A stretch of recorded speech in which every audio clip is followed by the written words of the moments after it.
Bonjour à toutes et à tous et bienvenue dans le briefing des marchés du 23 novembre 2021. Avant de débuter, je vous laisse prendre connaissance de l'avertissement légal sur les risques.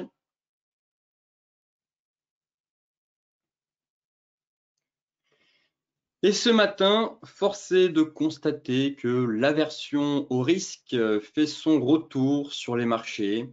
Entre la recrudescence des cas de Covid-19 en Europe et la flambée des rendements obligataires suite à la nomination, du moins à la reconduction de Jérôme Powell à la tête de la Fed hier. Alors, Wall Street a plutôt terminé la séance assez hésitante après le choix du président américain de reconduire Jérôme Powell pour 4 années supplémentaires à la présidence de la Réserve fédérale. La nomination de Jérôme Powell, dans un premier temps, a été largement saluée par les investisseurs qui espéraient qu'il n'y aurait pas de gros changements au sein de la Fed, alors quand même qu'elle guide depuis maintenant 16 mois l'économie dans la reprise après la pandémie. Et la Banque centrale devrait aussi annoncer un retour à la politique pré-pandémique d'ici fin 2022. Par conséquent, l'indice S&P 500 des banques s'est redressé derrière, suivant une flambée des rendements du Trésor, les investisseurs ayant intégré dans leur prix un resserrement de la politique d'ici le premier semestre 2022.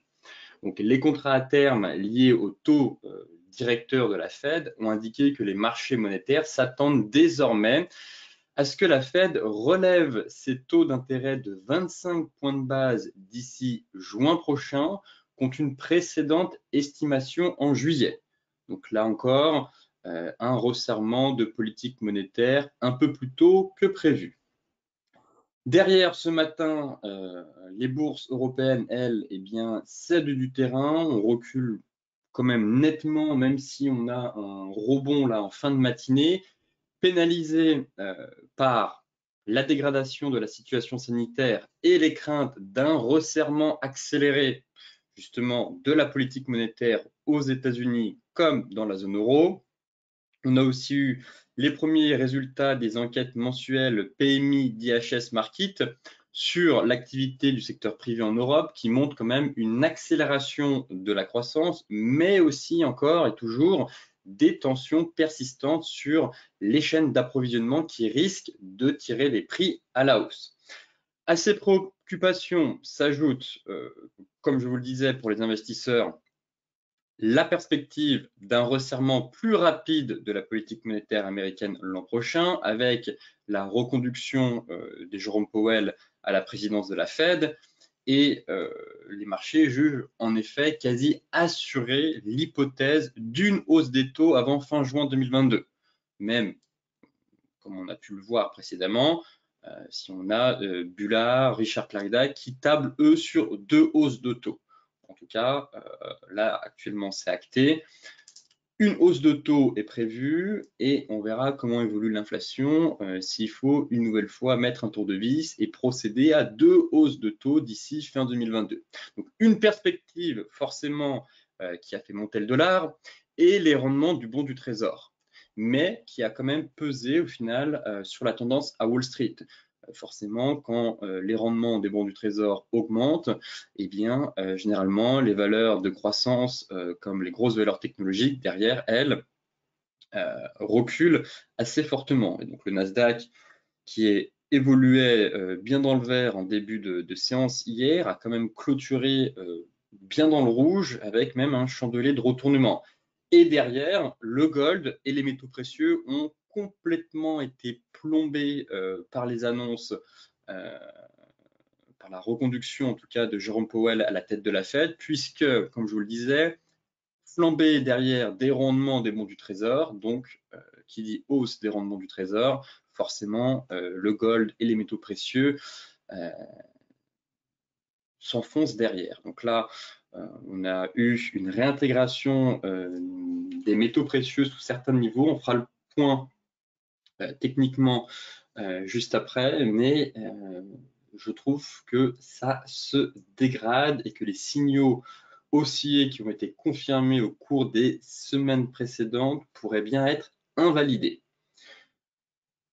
Concernant les rendements obligataires de la zone euro, eux aussi ont été tirés à la hausse suite aux dernières déclarations de responsables de la Banque centrale européenne, dont Isabelle Schnabel, qui dit s'attendre à ce que l'inflation finalement dépasse les prévisions actuelles en 2022.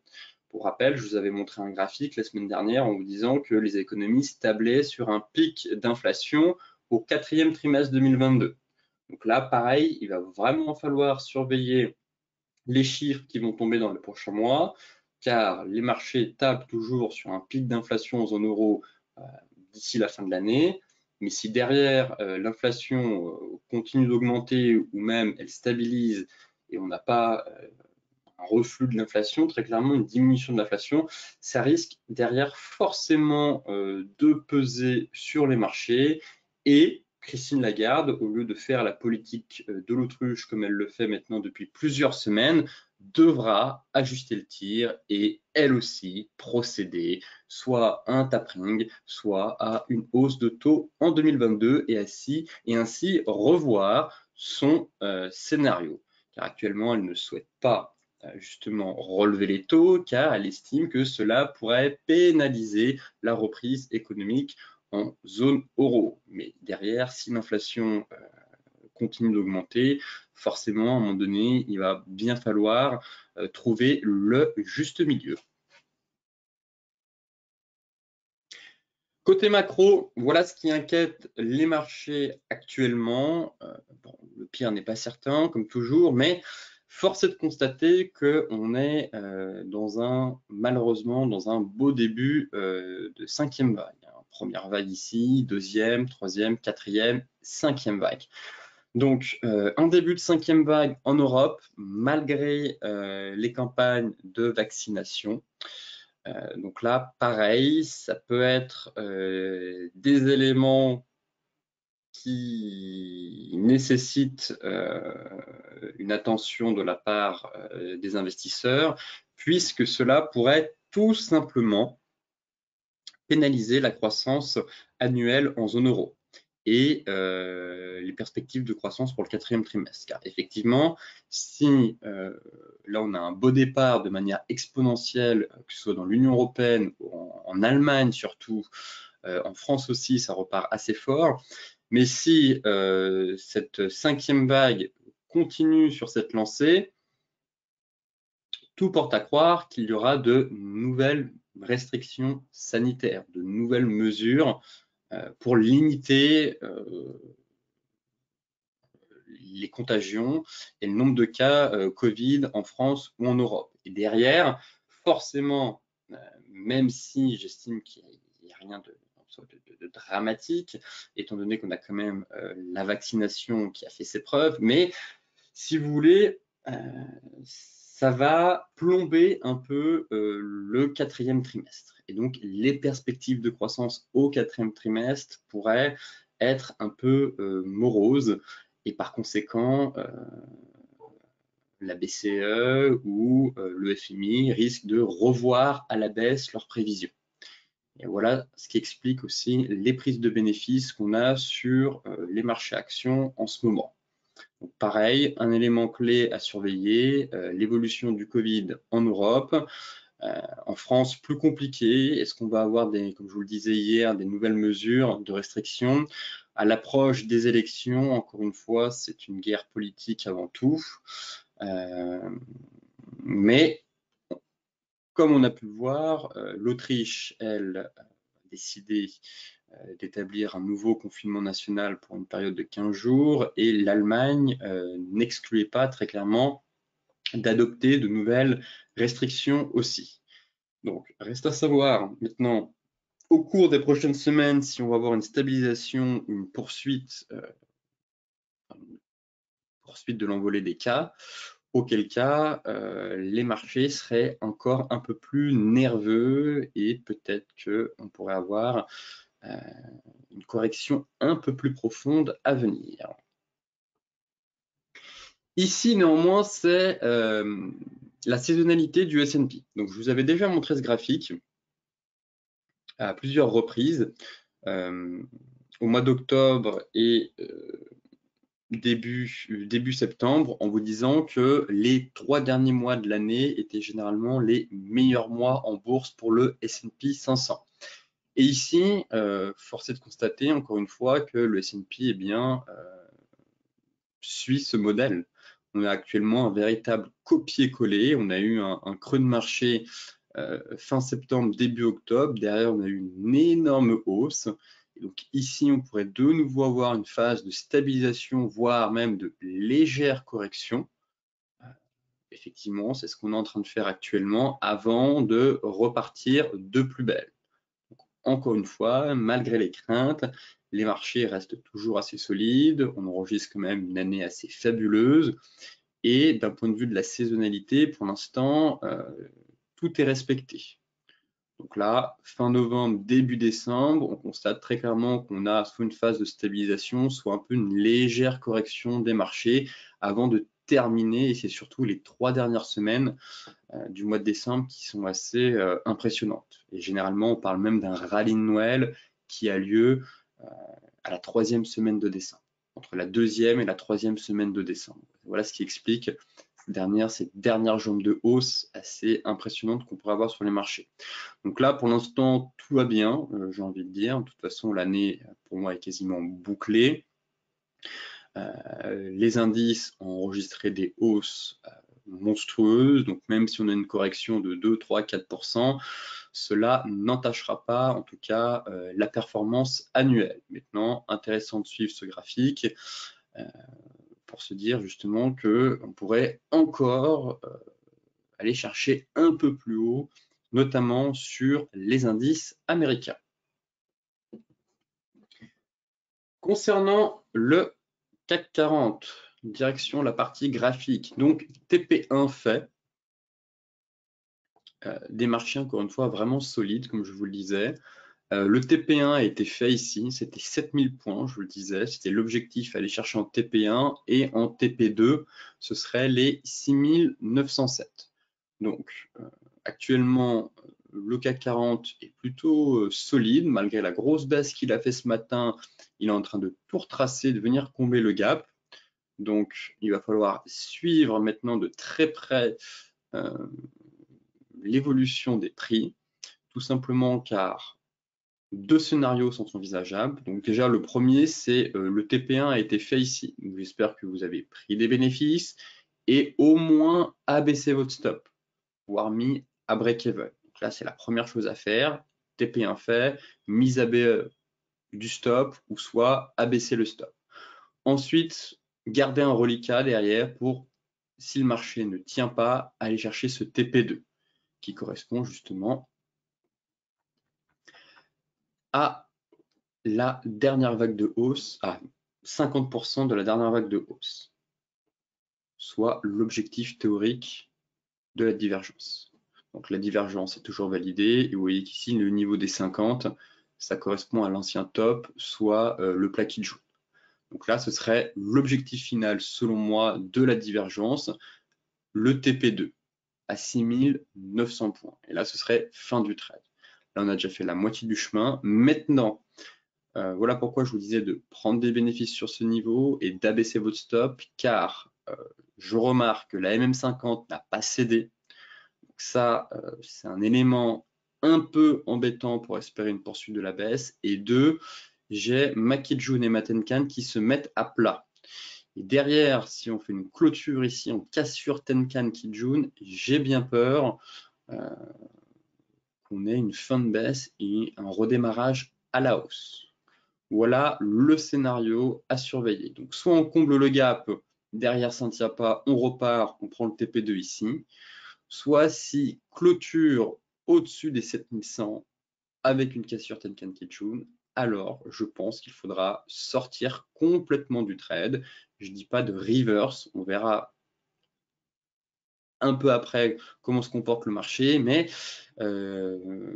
sûrement une fin de baisse et potentiellement un redémarrage à venir. En tout cas, on aura un signal technique haussier de cassure Tenkan Kijun. Là, ce qu'il va falloir surveiller maintenant pour invalider ce signal et espérer une poursuite de la baisse, c'est une clôture sous les 23,6. j'aimerais qu'en donné 4 heures, on clôture sous la même 50. Et là, ce serait de bon augure pour espérer une poursuite de la baisse et aller chercher le TP2.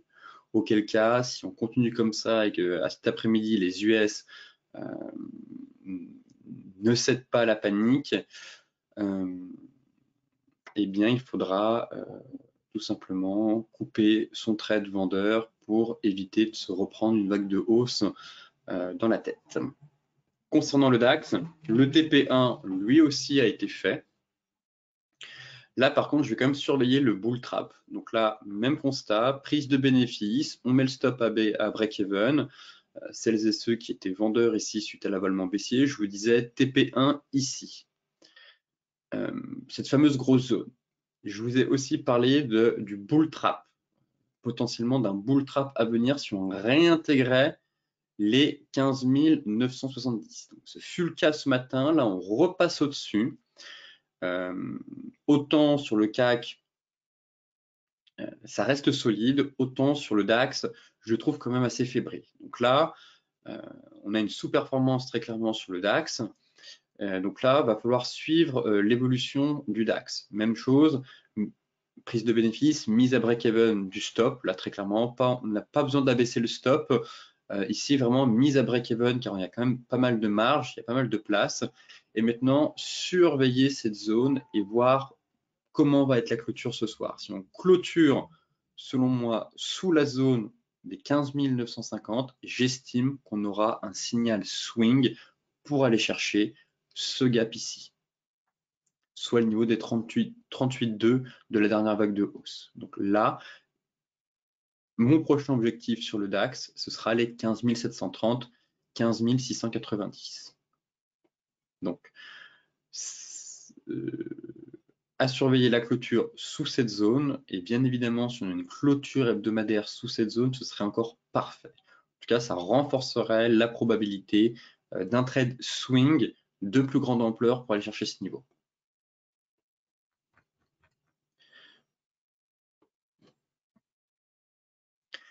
Et ici, effectivement, on en est encore loin. Tenkan Kijun qui se sont mises à plat, effectivement, mais on est sous l'oblique du canal mensuel, on est dans la zone. Bon, plus compliqué sur le DAX, sous-performance, on a très clairement une sous-performance du DAX, c'est l'indice le plus faible actuellement.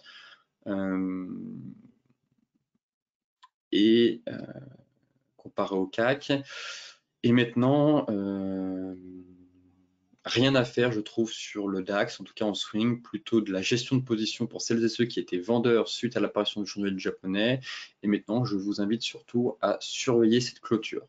Soit on repart, si on clôture au-dessus des 16 030, effectivement, je pense qu'il faudra couper la totalité du trade vendeur et encaisser la totalité de ses bénéfices. En revanche, si les acheteurs ne parviennent pas à reconquérir ce niveau et qu'on reste ici, eh bien, garder toujours un reliquat pour aller chercher ce gap-là. La zone des 38, les 15 700 points. Pour moi, j'estime qu'il y a encore 300 points à prendre sur le DAX si on clôture ici, tout simplement car on aura eu un magnifique bull trap. Le Dow Jones, sur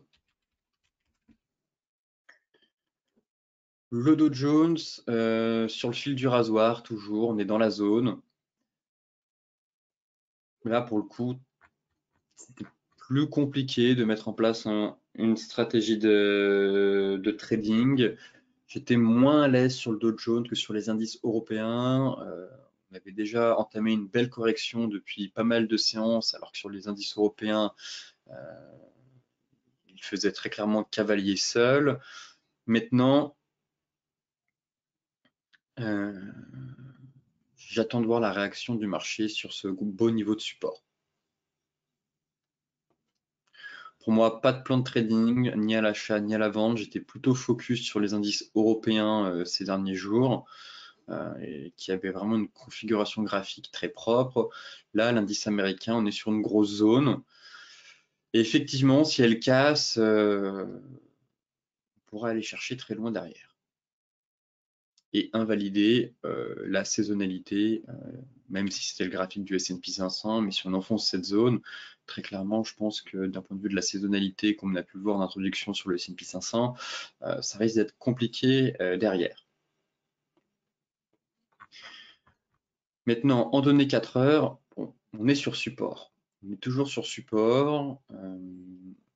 Donc là, vendre un support hors de question, il faudrait attendre sa cassure. Être à l'achat là tout de suite, pas spécialement non plus, étant donné qu'il n'y a pas de signal. Mini Dow Jones et la zone tient. Pour l'instant, les futurs sont dans le vert et la zone tient. Donc tant que cette zone ici tient, aucune raison d'être baissier pour l'instant. Assez solide le Dow Jones. Mais effectivement, pour l'instant, voilà, c'est cette zone-là qui tient. Donc soit c'est une zone pour tenter des achats idéale. Derrière, si on a un plat Tenkan, plat Kijun, ce serait juste magnifique. Pour l'instant, ce n'est pas le cas. Vraiment, les clôtures à venir vont être très, très importantes. En plus, on est en semaine de Thanksgiving. Donc, les séances vont être raccourcies pour le Dow Jones, enfin pour les indices américains, étant donné que jeudi est un jour férié pour les Américains, et j'ai un doute pour savoir si vendredi, la séance, enfin c'est aussi un jour férié pour les bourses américaines. Donc, une semaine raccourcie, donc plus compliqué pour des stratégies de trading là, sur la semaine sur les indices américains, étant donné qu'il reste même pas 48 heures de bourse pour ces indices-là. Alors qu'en Europe, les indices sont ouverts toute la semaine. Bon, voilà le plan. Je surveille cette zone, comme toujours. Effectivement, tenter des achats, pourquoi pas, sur signal. Si on a eu un bel avalement donné horaire, dans ce cas-là, à protéger assez rapidement, je trouve. Mais sans rien vous cacher, je suis plus à l'aise actuellement sur les indices européens que sur le Dow Jones. J'attendrai encore un peu sur le Dow Jones. On est dans une zone, donc aucune raison de vendre en tout cas. Attendre la cassure. Maintenant, vous proposez un plan de trading là tout de suite maintenant. Je ne suis pas aussi à l'aise que sur les indices européens. Où là, très clairement, on avait vraiment une structure très très propre et des niveaux d'invalidation aussi techniques facilement identifiables. Le Forex, bon, bah, l'euro comme d'hab continue son plongeon.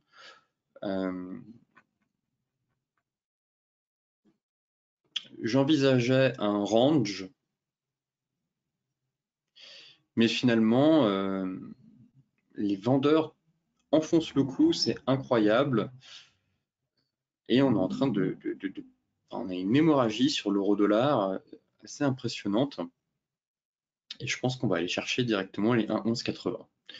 Je pensais que le marché aurait quand même stabilisé un peu sur la zone des 1,1270, 1,1370, en me disant, bon, on a fait quand même une belle dégringolade, on est sur la borne basse d'un canal.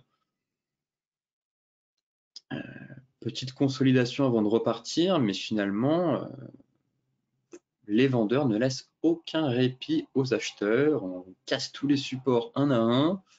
Et donc là, cassure par le bas du canal baissier en plus. Donc généralement, c'est un signe important de force de la part des vendeurs. Bon, vous connaissez ma prévision et la stratégie toujours. Hein. Peut-être que certains d'entre vous ont gardé des reliquats suite aux ventes ou au rebond ici sur les 1,1370. Mais ma cible finale reste les 1,1180. Donc là, en données 4 heures. Bon, éventuellement une formation de divergence, ok, très bien. Elle n'est pas validée, bah, les limites. Est-ce qu'on dépasse les 50, 49, 62? Non, ça va. Elle est valide. Bon, elle n'est pas validée, étant donné que le RSI doit quand même sortir, doit casser le top juste ici pour valider cette divergence. Actuellement, ce n'est pas le cas.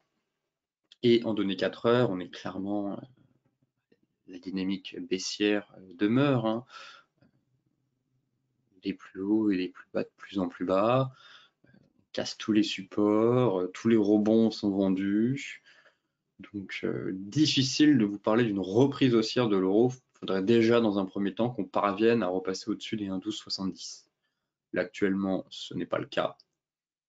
Donc, je continue à être baissier avec une cible toujours à 1,1180.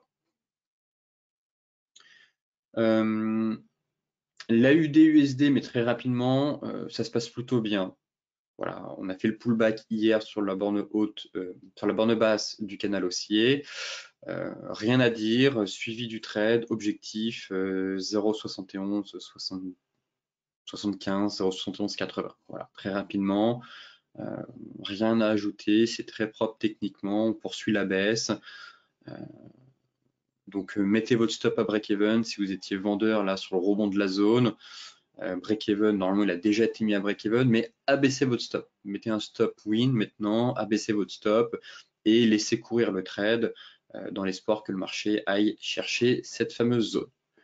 Mais graphiquement, c'est voilà, c'est très propre, rien à dire, les vendeurs gardent la main, donc espérons qu'ils aient suffisamment de force pour aller chercher ce TP final ici vers les 0,7175. L'euro GBP. Alors l'euro GBP, sous surveillance toujours, mais il y a deux éléments qui m'intéressent. Alors d'une part, c'est l'échec sous la résistance ici. On a enfin eu le rebond.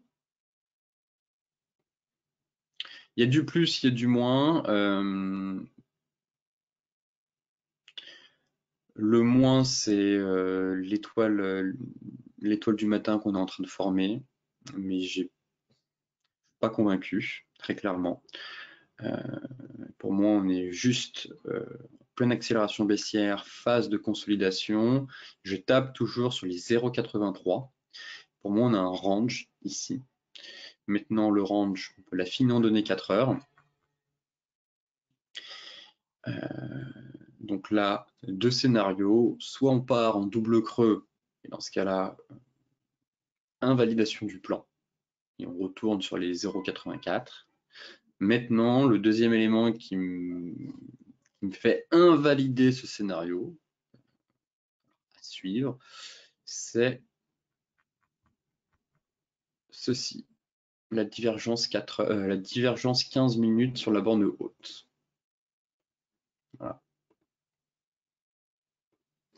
Donc, divergence 15 minutes validée avec une étoile du soir doji ici. On a validé la divergence 15 minutes sur la borne haute du range.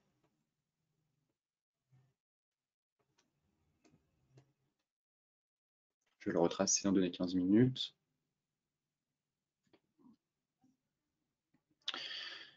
Mais ça, je trouve ça très propre. Donc, à vous de voir maintenant, avec un stop loss assez court du coup, mais ça pourrait offrir un excellent ratio. Là, le stop loss est censé se placer juste au-dessus de la mèche qui est ici, donc au-dessus des 0,8330. Voilà le plan. J'attendais un rebond, il a eu lieu. Pour moi, j'ai un signal technique de retournement sur la borne haute sur des unités de temps plus courtes, avec une divergence baissière validée et un beau chandelier de retournement. Donc, j'estime avoir un signal peut-être à moyen terme pour vendre de nouveau sur le rebond, espérer un retour sur la borne basse et en cas de cassure, cette fois-ci, aller chercher enfin les 0,83.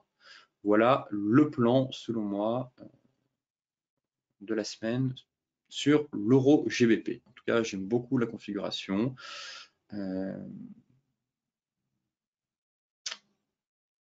Et voilà, tout simplement. Ce fameux range, échec sur la borne haute, des signaux, effectivement, c'est des signaux sur des unités de temps un peu plus courtes, 15 minutes. Ça peut être un peu juste. mais parfois il faut savoir affiner sur les unités de temps un peu plus courtes. En tout cas, j'ai bien envie de me mouiller là-dessus et d'invalider ce plan baissier si le marché tape les 0, allez, on va dire les 0,8440. Dernier plan à surveiller, ce serait l'AUD NZD, je crois. Oui. Un plan à surveiller, pour l'instant rien n'est fait. À savoir, soit on part dans un magnifique range, soit derrière on a potentiellement un double creux à venir. Donc là, pareil, je vais surveiller cette paire cette semaine. Elle pourrait nous offrir une belle opportunité. Voilà un plan qui m'intéresse. Le range à venir ou le scénario de double creux. Et dans ce cas-là, une reprise haussière. Donc pour l'instant, c'est trop tôt. Juste notez-le, mettez-le sous surveillance et surveillez la réaction des prix vers la borne haute, juste ici. Là, on est en train d'effectuer la rotation complète. Il reste encore un petit bout de chemin à parcourir, mais surveillez ici pour voir de nouveau s'il n'y a pas un chantier de retournement ou au contraire, en cas de cassure, eh bien, espérer une reprise haussière avec la validation de ce double creux. Les métaux précieux, finalement, tout retombe. Je vous disais hier que j'étais pas inquiet de la structure et finalement, je pensais pas que le fait que Jérôme... Enfin, il n'y a pas de surprise, hein, si vous voulez, on le savait, mais on a l'impression que les marchés ont été étonnés et agréablement surpris. Mais le fait que Jérôme Powell soit reconduit à la tête de la Fed, eh bien, ça a plombé, ça a renforcé le dollar, on a eu une flambée des rendements obligataires et donc derrière, ça a plombé en fait le silver. Et là, autant j'étais pas inquiet hier de la légère dégradation, autant là, j'ai l'impression que il faut couper sa perte. Voilà. Il faut prendre sa perte avant de se faire sortir par le marché. Car décidément, les métaux précieux battent de l'aile. Ça ne veut vraiment pas repartir. Quand je regarde le gold, là, c'était catastrophique hier. Et j'ai enlevé l'Ichimoku parce qu'il ne me sert à rien. Et donc là, en fait, ce qui me dérange, c'est que je vais enlever aussi, hop, pour que vous puissiez bien voir. Voilà. C'est qu'on a une belle zone de support, juste ici. Alors, elle est assez large. Voilà. Il y a une belle zone de support. Donc, on est en plein dedans. Juste là. Tac, tac, tac, tac. Et que si cette zone casse, ça sert à rien d'attendre que le marché vienne prendre votre stop loss. Pour rappel, hein, c'était épaule, tête, épaule inversée. Le stop loss, c'est sous la deuxième épaule. Et je pense qu'il faudra prendre sa perte avant que le marché vienne chercher votre stop. Voilà. Deuxième point qui me dérange, c'était qu'on avait un canal haussier et que là, on est en train d'enfoncer la borne basse. Donc, si ce soir, là, on est sur le fil du rasoir, très clairement. Et si ce soir, à la clôture, on casse ce niveau, on enfonce les 23,70 en clôture de bougie, on enfonce le support, la borne basse du canal, je pense, après, vous faites comme vous voulez, qu'il faudra prendre sa perte. Voilà. Avant que le marché vienne toucher votre stop loss qui logiquement est sous la deuxième épaule, donc vers les 23. Et mieux vaut parfois accepter la perte qu'être en mode espoir en se disant le marché dans tous les cas va rebondir et au final il dégringole et vous faites sortir dans tous les cas. Donc pour le coup, peut-être que le plan ne va pas fonctionner, auquel cas, il serait judicieux en tout cas de limiter sa perte. Donc à suivre, je vais faire le suivi, mais effectivement, on a un marché très très frileux, je trouve, très fragile en tout cas. Et donc, vous connaissez le niveau à surveiller et je pense qu'il faudra agir en en fonction de la clôture ce soir. Le gold, c'est pareil. Je vous disais hier, je pensais d'attendre de faire un achat sur repli. J'hésitais à vous envoyer une stratégie de trading sur les 1830. Bon, heureusement, j'espère que vous ne payez pas aveuglément les niveaux de support, mais que vous attendez au moins des signaux de retournement, comme à chaque fois. Très important, il ne suffit pas de payer les supports. Certes, on a un niveau, mais derrière, il nous faut un élément qui nous indique un retournement de marché ou une reprise de la tendance de fond. Là, c'est pareil. On est sur le gros niveau clé. Et j'attends de surveiller la clôture.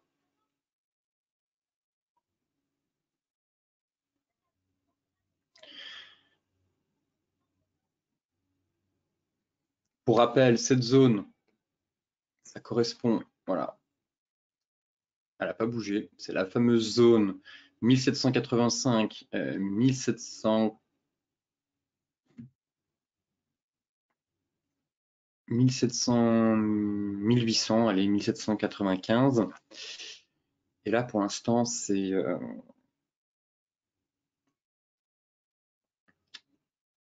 pas terrible techniquement. Donc là, on avait un beau range. Mais est-ce qu'on n'aurait pas un bull trap? Voilà la grande question. Et actuellement, je visais effectivement les 1910. Suite aux annonces qu'on a eues hier, voilà, j'ai le sentiment qu'on est dans un bull trap, tout simplement. En tout cas, les belles bougies qu'on a vues la semaine dernière, la belle dynamique, la belle reprise, sont complètement en train d'être anéanties par la semaine en cours. Donc, à suivre. Surtout cette zone de prix, 1800, 1795, mais si derrière on enfonce, je pense qu'il faudra de nouveau attendre, peut-être prendre sa perte aussi pour celles et ceux qui étaient à l'achat, et attendre un niveau un peu plus bas pour revenir sur le gold. Mais ici, en données daily, on est sur une belle zone, ça peut être tentant d'effectuer des achats, je peux le comprendre. Effectivement, on est sur une zone, MM200, MM50.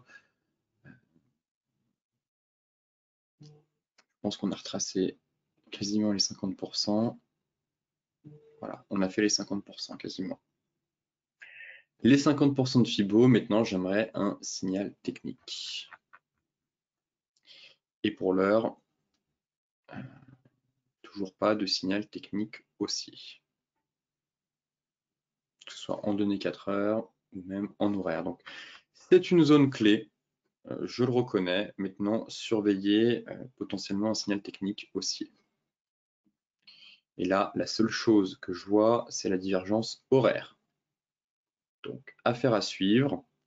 Effectivement, on est sur une belle zone. Peut-être que le marché a surréagi hier. Auquel cas, si on a une surréaction du marché, un rebond est envisageable dans un premier temps. Et là, j'aime beaucoup la petite divergence horaire qu'on est en train d'effectuer.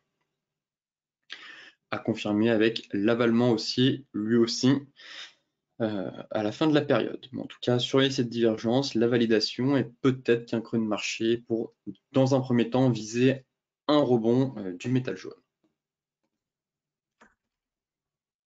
Le Brent, je reste à l'écart toujours. Rien à signaler. On a eu un rebond technique hier, mais on reste sous la zone. Comme je vous le disais, celles et ceux qui veulent vendre ce niveau, pourquoi pas, mais je n'ai pas envie personnellement de vous proposer un plan de trading sur le marché pétrolier actuellement. J'estime qu'on a déjà fait une bonne partie de la baisse et que tant pis si on l'a raté, mais j'ai pas envie de rentrer sur ce niveau-là.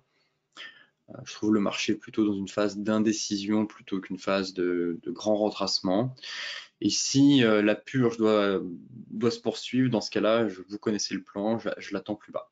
Voilà, je l'attends ici, là on est sous zone, effectivement. En données 4 heures, les acheteurs, enfin les vendeurs continuent à mettre la pression, mais ça manque de flux, ça manque de. C'est mou en fait le marché pétrolier là, actuellement. On n'a pas des belles bougies flux qui cassent, c'est vraiment des oscillations assez hésitantes, on n'a pas une tendance directionnelle, ça rebondit, ça repart, mais c'est assez fébrile. Voilà pourquoi je suis pas, je serais pas à l'aise, mais je suis pas convaincu non plus d'un scénario allant jusqu'au 75-60. Ce serait l'idéal, effectivement, si le marché peut aller ici, je considère que là, on aurait une belle opportunité pour re-rentrer sur le marché.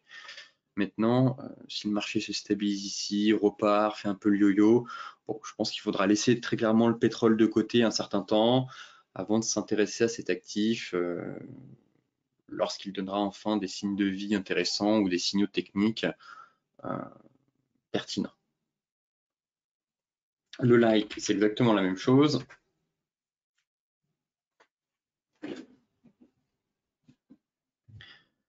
On se stabilise toujours. Bon, on n'a pas un flux directionnel et impulsif. En données daily,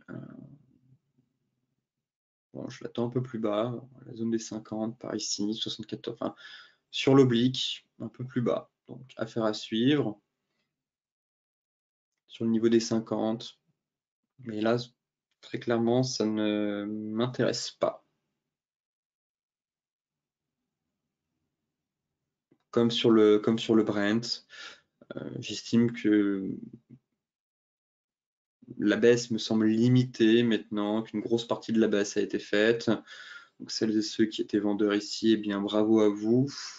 Maintenant, pour les autres, je vous conseille tout simplement d'attendre un peu que le marché se stabilise vraiment et commence à donner un peu des signes de vie pour une reprise haussière.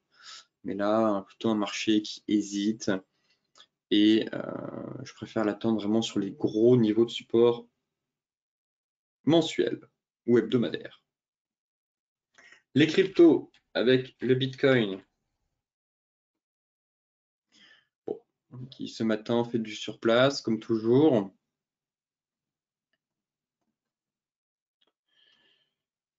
Surveillons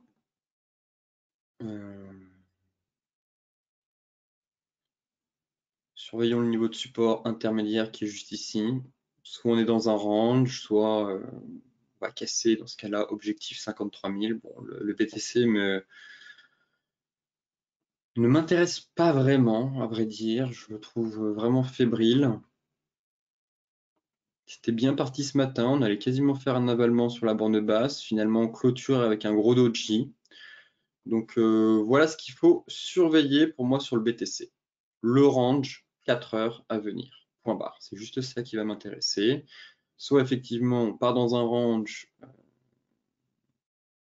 et donc dans ce cas-là, rotation vers la borne haute, on retrouve les 60 000 $. Et en cas de cassure, là ce serait beau, ça permettrait de repartir en direction des 65 000 $ car on validerait un double top. Maintenant, si on casse ce niveau et qu'au final, ici, on n'a pas de changement de retournement, mais que ce niveau de support ne tient pas, eh bien, je viserai les 53 250 $. Et sur ce niveau, eh bien, je chercherai des achats. Voilà le plan. Donc, soit des achats ici, sur signal, effectivement. Ce matin, c'était bien parti. Là, actuellement, plus compliqué. Mais cherchez pourquoi pas des signaux sur les unités de temps un peu plus courtes si vous êtes en mode trading. Dans ce cas-là, si c'est confirmé, le stop loss juste en dessous avec en TP1, le milieu de range en TP2, enfin surtout TP2, surtout TP1 plutôt la borne haute, et TP2 ce serait confirmation d'un double creux et reprise haussière en direction des 64 000. Inversement, si vous n'êtes pas trop à l'aise avec le trading range, eh bien, attendez soit la cassure par le haut de ce range, sinon, pareil, soyez patient, laissez faire le marché, et si ce niveau cède, eh bien, vous profiterez de la poursuite de la correction pour faire des achats sur cette zone, qui là, pour le coup, est une magnifique zone hebdomadaire.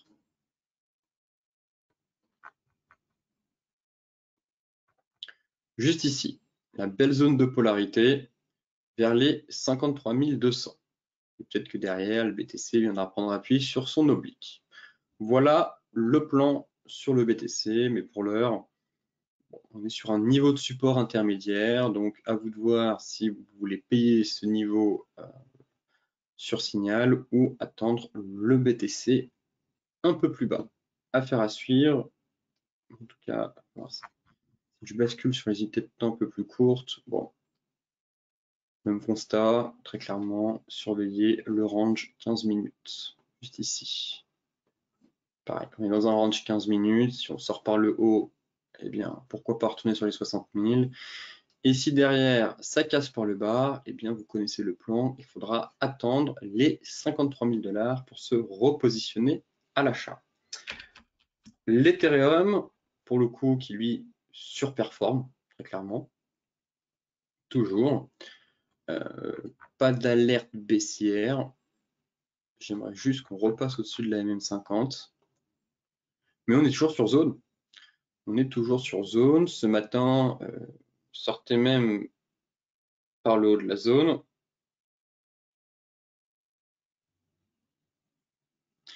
Mais je reste positif quand même. Je trouve, comparé au BTC qui est bien retombé, l'Ethereum est assez solide. Les gros niveaux de support sont préservés, niveau des 38,2. Et là, ce serait juste parfait qu'il parvienne de nouveau à sortir par le haut de sa zone.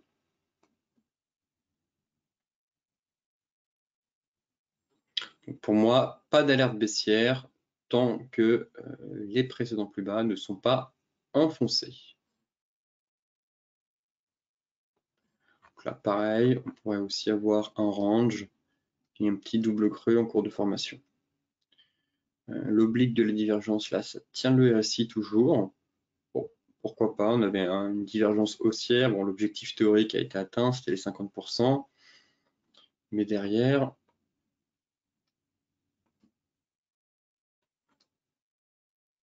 je pense qu'on va avoir un range, voilà, comme cela, sur l'Ethereum. Donc à suivre. Je reste plutôt positif sur cette crypto. Les gros niveaux de support sont préservés. Alors que sur le BTC, on est en train d'en enfoncer un et on a une sous-performance tout simplement. Donc là, l'Ethereum, plutôt le sentiment qu'on est en fait dans une correction au sein d'une tendance plutôt qu'un début de renversement haussier, de retournement majeur. Si vous voulez mon opinion. Encore une fois, j'attendrai la clôture hebdomadaire pour invalider ou pas ce scénario. Mais pour l'heure, tant que cette zone tient, qu'on n'a pas de clôture hebdomadaire sous les 3900 points, je reste haussier avec des perspectives en direction des 5000 $. Sur ce briefing des marchés touche à sa fin. Je vous souhaite donc une excellente journée, de très bons trades et je vous dis à demain pour un nouveau point complet sur la planète finance.